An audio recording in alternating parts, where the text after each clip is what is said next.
Are you sick of your laser engraver spilling smoke into your workshop and having to wear your safety glasses while around the laser? Let's sort that out today. G'day guys, Kieran here from KJH Woodworking and welcome to our channel. Today we're going to build a laser enclosure that has a red perspex top as well as ducting and ventilation outside our shed so that we can use our laser while we're working in the workshop. Rather than talk about it, let's get stuck in by cutting up some parts. While we get stuck into this build, go ahead and smash that like button because that helps us spread to more people like you and really helps us grow as a channel, which we are greatly appreciative for. Also, don't forget to subscribe to the channel so you don't miss out on any of the fun, and smash that notification bell so you're notified every time we upload a new video to YouTube. Cheers guys, enjoy the video.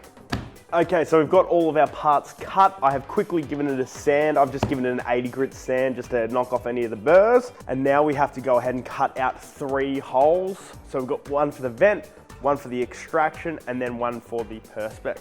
So I've gone ahead and cut out some templates using the laser. I'm gonna make an assumption that you've got a laser so you can do the same thing. If you don't have a laser, comment why you're watching this video below because I'm genuinely curious of what brings you to this sort of content so that we can make more for you.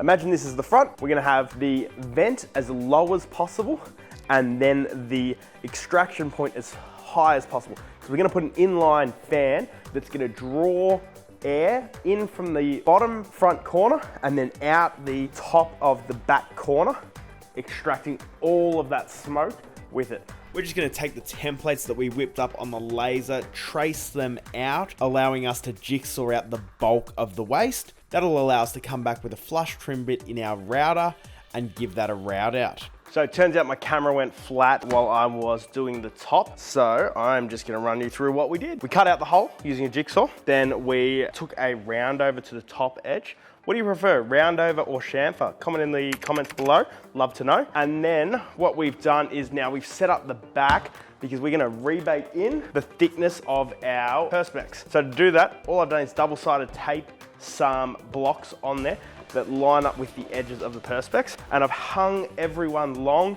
to save me cutting down the stock rather than cutting them to dimension. So we're just gonna flush trim that out to the right depth and then we can get assembly. Just remember to take a chisel and clean up the corners or round over the ends of your perspex and then just check your fit.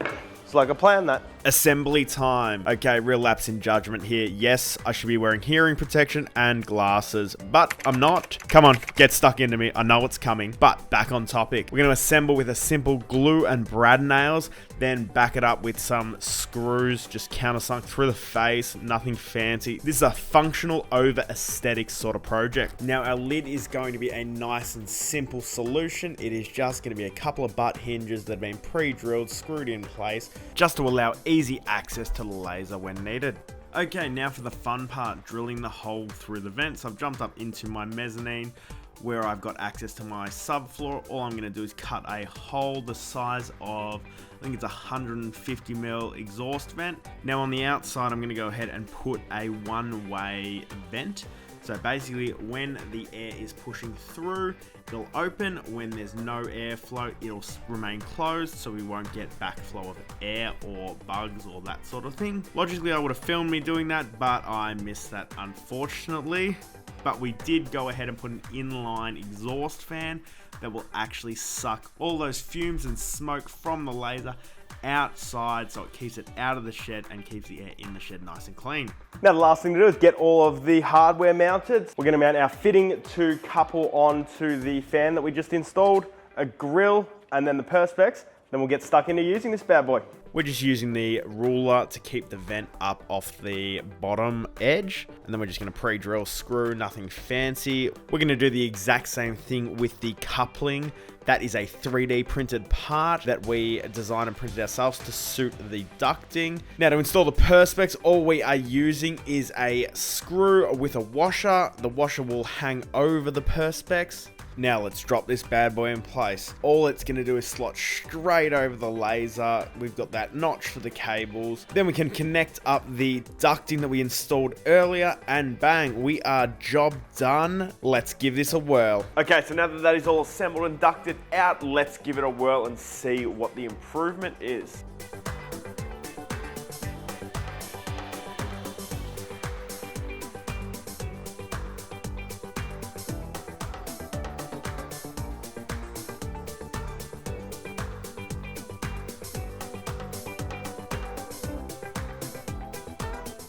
So as you can see, absolutely zero smoke in the workshop and zero risk to our eyes. So I call this project a win. Now we can run the laser while we're doing other things in the workshop.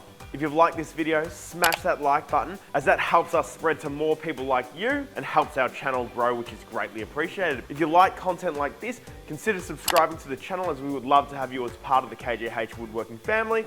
Otherwise, we will catch you on the next one. Cheers, guys.